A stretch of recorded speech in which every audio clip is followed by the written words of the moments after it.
Let's do a quick meta report. What have we learned from Ursa Day has just concluded and Darkrai-Giratina has just won? Should we panic? The answer is no, of course not. We learned quite a lot. I think Darkrai-Giratina winning is fine. It is fine, right? Hello YouTube, get your hello YouTubes out. It is okay, right? It's a deck that had a 50% win rate and it's very, very skill based. I think it is because it's a skill based deck, it is okay. Right, it is okay. Like it played its ass off in the finals, right?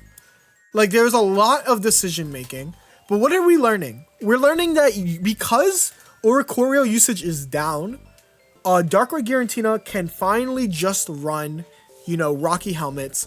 The important thing, and I've been telling people, right? This is what we were running in our Buzzwole deck. Double red card / double Mars is so real. Right? It's so fucking real. I mean, flipping. Run, like, it's important. It's important. Double red card is nasty work. Double red card Mars, right? Like, this is so good. I cannot stress why it's just very ignorant. And when we look at their matches, right? Like, let's look at all the matchups where double red card Mars worked. They played into the mirror. That's always going to be good. Played into a bunch of Silvally decks. It's always going to be good. Played into Solgaleo, right? Shout out Erich for the follow. Played into a lot of decks where the double red card, the Mars, is so good. Double red card with Mars was a thing last meta, but it's cool to see, right? Because like let's look at the. I think it's important to point at all the Giratina Darkrai players, and let's see who did the next best, right? There's the one that finished in top 8. What are they doing, right? This was the Nihilego version. I think that Nihilego is still the weaker version.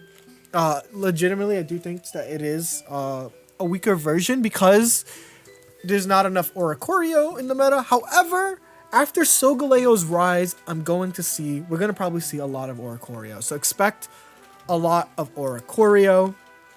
I think that's important to think about. The next one was like in the top 32. And it was another like Mars red card situation.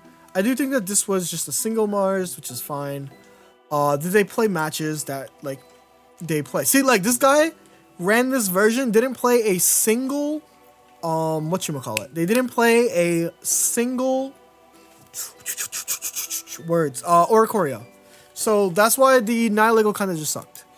That said, when we look at the matchups that this deck has, right? Let's go to matchups. You'll see that like they do have a pretty rough time. Like even though they did just win against that deck that we just saw. Let's go by count. Going by score is always better. It's extremely negative win rate into Buzzwole-Pheromosa, right? Extremely negative win rate. But it's still playable. The reason why you play Giratina Darkrai is because you want a playable matchup into everything. There are going to be lots of games where you get owned. There's going to be lots of games where you don't get owned. If you're using Darkrai-Giratina, it's just I already said it. Darkrai-Giratina is the LeBron James of Pokemon Pocket. Argue with me in the comments. But it's fine. It just has longevity. 2 months is a long time. 31% playable. Look, I just watched them. It's playable. That means you win 1 in every 3 matches, right? Is Darkrai bald? Probably balding at this point. But the real star, and I think, you know, actually, no. Let's say if Darkrai is Michael Jordan, then I'm going to have to say that Buzzwole-Pheromosa, that's LeBron, right?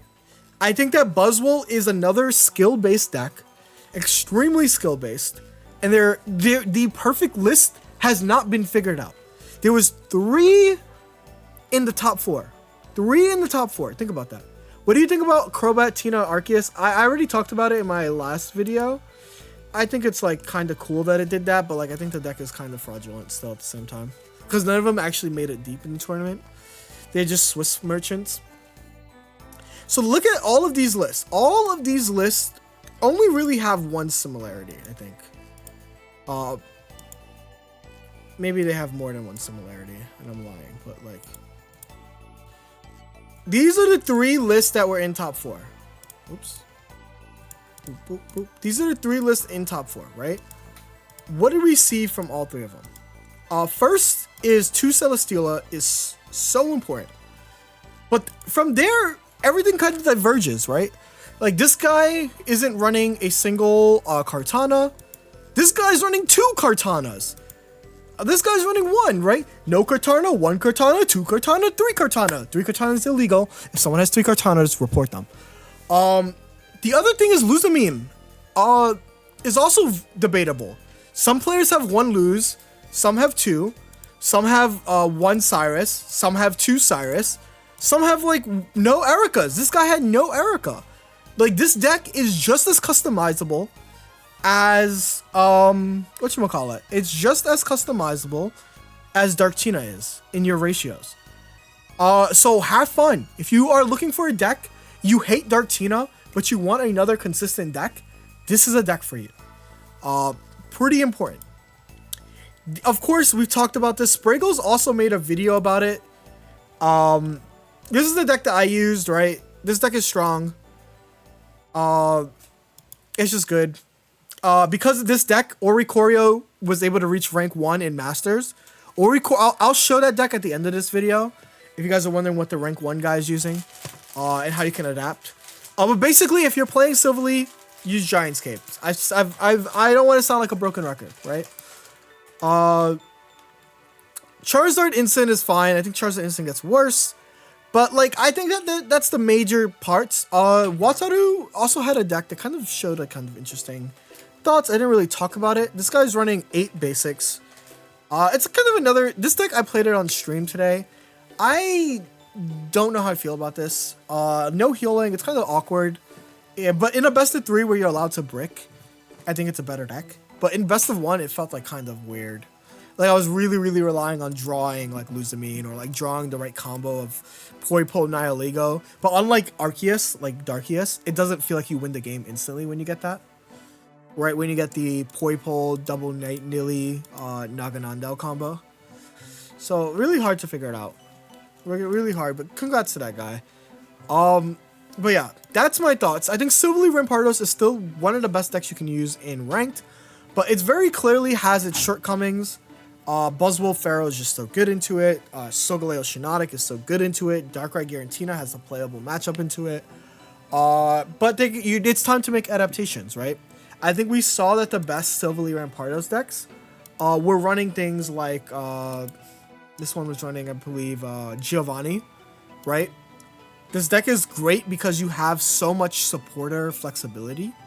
I will say, find a way to add Giantscape. Don't ask me where to add Giantscape. Figure it out yourself, because I don't know, man. Drop a Cyrus, drop an Iono, drop a Glad, I guess. Drop a Pokeball, drop a Sabrina, drop something. Just figure it out, is what I'll say. Add Giantscape. Probably remove Pokeball, right? Drop a Pokeball. Drop a Draco. Shout out Jeudy. Joey Pokemon. But yeah, I think that this is everything that we've learned from this tournament, right? I think that this tournament's information is already going to be outdated going into ranked ladder. But it's important to like internalize everything that's happened. This meta is better than the last one. I'm going to say that. This meta is better than the last one. Because even though there's a lot of decks, the matchups don't feel roulette-y. Does that make sense? It doesn't feel like, oh, I pulled my 70-30 matchup, I guess I'll go next. I think, like, even though I say Solgaleo or Shiinotic destroys, like, Silvally Rampardos, it's still, like, they still have lines that they can do to win the game, right? Was there any Tapu Koko decks that did well? Yeah, I talked about this in my last video, so I'm not going to talk about it too much because it seems like they lost almost immediately in cut. But this deck is pretty chill. And now I'm going to show you guys the rank 1 deck before I go out on a dash, okay? Because this is Oricorio is coming back. Like, if you see someone make a video on Oricorio, me, it's because it's back. Thank you for the stream, of course. Thank you for everything you do too, man. Here we go. So this is the deck that the rank 1 player hit rank 1 with. Viewing all cards. This is already a response to Solgaleo. You see how fast the meta moves? Not even 24 hours after, people already are creating counterplay, right? So this meta is only like 72 hours young, right? I think that's important to think about. Oricorio comes back every weekend and disappears every Wednesday. Exactly. We're going to see Oricorio come back just because it does have those obnoxious matchups, especially into Darktina, but it gets farmed by Solgaleo. I don't know how you make Oricorio not get farmed by, not Solgaleo, by Silvally. You just got to get farmed by Silvally, Ramparios. Deal with it, I guess. Even Charizard players are adapting, right? There's the Charizard Silvally variants that are on ladder. There's the Twittinator ones. Even when I was playing this deck into the Charizard Silvally version, it felt so freaking hard to beat. So we'll figure out what the meta is like. But this guy made rank 1 with this deck, so congrats to that guy. This has been a very quick meta report. I think tomorrow I'll also make a video on Solgaleo Shiinotic, since I obviously did really good with it. But yeah, goodbye YouTube.